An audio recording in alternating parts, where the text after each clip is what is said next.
मैं ठीक हूँ, लेकिन अंदर क्या फील कर रही हूँ मुझे नहीं पता।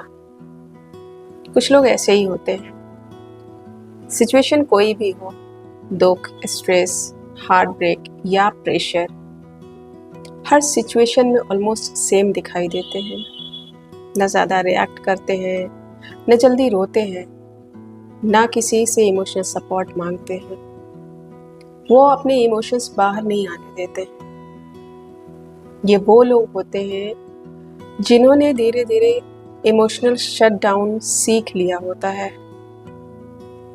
बाहर से देखने पे लगता है कि वाह कितना मजबूत इंसान है, लेकिन बाहर से हमेशा शांत दिखने का मतलब अंदर से ठीक होना नहीं होता। कई बार इंसान इतना हर्ट हो चुका होता है कि उसका नर्वस सिस्टम परिस्थितियों को कम फील करना सीख जाता है। और आयरनी ये है कि जो लोग अंदर से महसूस करना बंद कर चुके होते हैं, उन्हें अक्सर सबसे ज़्यादा मैच्योर कहा जाता है। रोती नहीं है मतलब स्ट्रांग है, किसी की ज़रूरत नहीं मतलब इंडिपेंडेंट है, हर दर्द अकेले हैंडल कर लेती है मतलब मैच्योर है। लेकिन कई बार वो मैच्योरिटी नहीं होती, वो सालों पुराना इमोशनल शटडाउन होता है। कुछ लोग जीवन के शुरुआती दिनों में ही अपने इमोशंस को दबाना सीख जाते हैं। कई लोगों ने बचपन में ही सीख लिया था कि अपनी फीलिंग्स दिखाना सेफ नहीं है।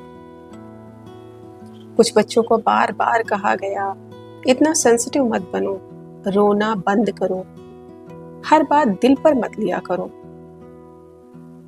कुछ बच्चों की फीलिंग्स को हमेशा कंपेयर किया गया, कुछ को इग्नोर किया गया, कुछ को सुनने के बजाय जज किया गया, और धीरे धीरे उन्होंने फील करना कम कर दिया। पहले वो हर्ट होते थे, फिर चुप रहने लगे, फिर एक्सप्लेन करना बंद कर दिया, और एक समय बाद उन्हें खुद भी नहीं समझ आया कि वो अंदर से क्या महसूस कर रहे हैं। यही इमोशनल शटडाउन है। और इसका सबसे डेंजरस पार्ट पता है क्या है? कई बार इंसान खुद भी नहीं समझ पाता कि वो धीरे धीरे इमोशनली डिस्कनेक्ट होता जा रहा है, क्योंकि वो फंक्शनल होता है, वो काम पर जाता है, लोगों से बात करता है, हंसता भी है कभी कभी, और रिस्पॉन्सिबिलिटीज भी निभाता है, लेकिन अंदर कुछ महसूस नहीं होता या फिर बहुत कम महसूस होता है। कुछ लोग दर्द से बाहर नहीं आते, वो बस अंदर से सुन्न हो जाते हैं, और सोसाइटी उसे स्ट्रेंथ बोल देती है। कई बार आपने ऐसे लोगों को देखा होगा जो कहते हैं कि मुझे फर्क नहीं पड़ता, अब मैं किसी से अट्रैक्ट नहीं होती या होता, मैं इमोशनल नहीं हूँ। लेकिन ऐसे लोगों की सच्चाई कुछ और ही होती है। वो इमोशनलेस नहीं होते, बल्कि वो इमोशनली एग्जॉस्ट हो चुके होते हैं।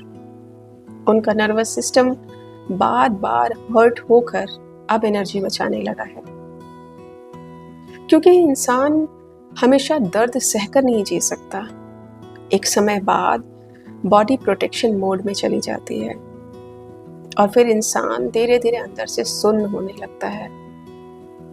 अब वो किसी के जाने पे भी नॉर्मल दिखता है, किसी के हर्ट करने पे भी उसे डीपली एक्सप्रेस नहीं करता। लेकिन इसका मतलब ये नहीं है कि दर्द नहीं हुआ। कई बार दर्द इतना ज़्यादा हुआ होता है कि उसका सिस्टम टेम्पोररीली उसे फील करना ही बंद कर देता है। और यही कारण है कि कुछ लोग थेरेपी या डीप कन्वर्सेशंस के टाइम टूट जाते हैं, क्योंकि कई सालों पुराना दबा हुआ इमोशन पहली बार बाहर आने लगता है। हमारे यहाँ एक बहुत और डेंजरस चीज़ होती है, हम इमोशनली शट डाउन लोगों को बहुत ज़्यादा आइडियलाइज करने लगते हैं, ये कहकर कि देखो कितने प्रैक्टिकल है, कभी इमोशनल नहीं होती, किसी के पीछे नहीं होती, बहुत स्ट्रॉन्ग माइंडसेट है। लेकिन यहाँ लोग एक बहुत बड़ी गलती करते हैं, क्योंकि इमोशनल सप्रेशन और इमोशनल मैच्योरिटी अलग अलग चीज़ें हैं। इमोशनली मैच्योर इंसान अपनी फीलिंग्स को समझता है, उन्हें रेगुलेट करता है और हेल्दी तरीके से एक्सप्रेस कर सकता है, जबकि इमोशनली शट डाउन इंसान भावनाओं से डिस्कनेक्ट हो जाता है। और ये बहुत बड़ा अंतर है। एक इंसान इमोशंस को संभाल रहा है, जबकि दूसरा इमोशन से कट चुका है। ऐसे लोग भले ही बाहर से कितने भी सुलझे हुए क्यों न दिखे, उनके अंदर सबसे ज्यादा अनप्रोसेस्ड पेन होता है, क्योंकि उन्होंने सरवाइव करना तो सीख लिया होता है, लेकिन हील करना नहीं। हो सकता है आप भी यही करते हो। आप कहते हो मैं ठीक हूँ, लेकिन अंदर से आपको खुद नहीं पता होता है कि आप ठीक हो या नहीं हो, या क्या फील कर रहे हो। आपको सच में नहीं पता होता है कि आप कैसा फील कर रहे हो। और कई लोग तो आई एम फाइन बोलते वक्त भी अपने नेल्स स्क्रैच कर रहे होते हैं। आप बिजी रहते हो, काम करते हो, स्क्रॉल करते रहते हो, लोगों को एडवाइस करते रहते हो, लेकिन रात के सन्नाटे में वो दबे हुए इमोशंस फिर से सांस लेने लगते हैं। और तब एक ऐसी इमोशनल थकान आती है जहां इंसान को खुद नहीं पता होता है कि वो इतना थका हुआ क्यों है। वो शब्द ढूंढता है, लेकिन अंदर सिर्फ एक खालीपन मिलता है। और फिर अपने इमोशनली ओवरलोडेड नर्वस सिस्टम को वो कमज़ोरी का नाम दे देता है और कहता है शायद मैं कमज़ोर हूँ। और ऐसे में ओवरलोड नर्वस सिस्टम दो एक्सट्रीम रिस्पॉन्सेस देता है। उसके अंदर या तो इमोशनल फ्लडिंग होती है या फिर इमोशनल शटडाउन होता है, और ये दोनों ही ट्रॉमा रिस्पॉन्सेस हो सकते हैं। अब सवाल यहाँ पर ये नहीं है कि कौन सही है और कौन गलत है।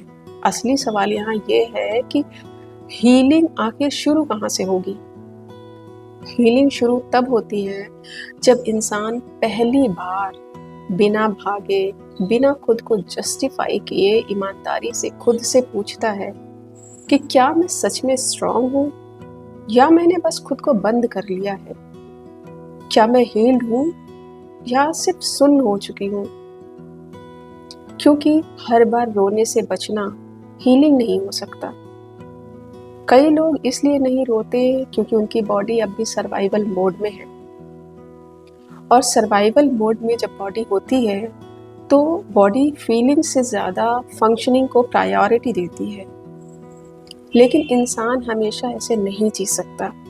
एक समय बाद अनफिल्ड इमोशंस बॉडी में दिखने लगते हैं। एंजाइटी में, इरिटेशन में, एम्प्टीनेस में, ओवरथिंकिंग में, रिलेशनशिप प्रॉब्लम्स में और कांस्टेंट फटीग में। पुराने भावनात्मक जख्मों को बॉडी कभी भी पूरी तरह नहीं भूलती। इसलिए हील होने का मतलब सिर्फ पॉजिटिव सोच रखना नहीं होता है।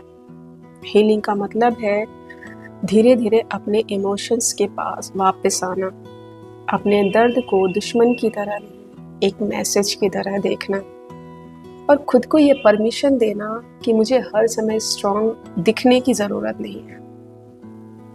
मुझे फील करने का अधिकार है, मुझे सॉफ्ट होने की परमिशन है, और शायद असल स्ट्रेंथ यही है। हर चीज़ अकेले सह लेना स्ट्रेंथ नहीं है, बल्कि अपने अंदर की सच्चाई से डिस्कनेक्ट ना होना असली स्ट्रेंथ है। क्योंकि कुछ लोग भले ही टूटते हुए नहीं दिखाई देते हैं, लेकिन सच ये है कि वो बहुत पहले अंदर से चुप हो चुके होते हैं।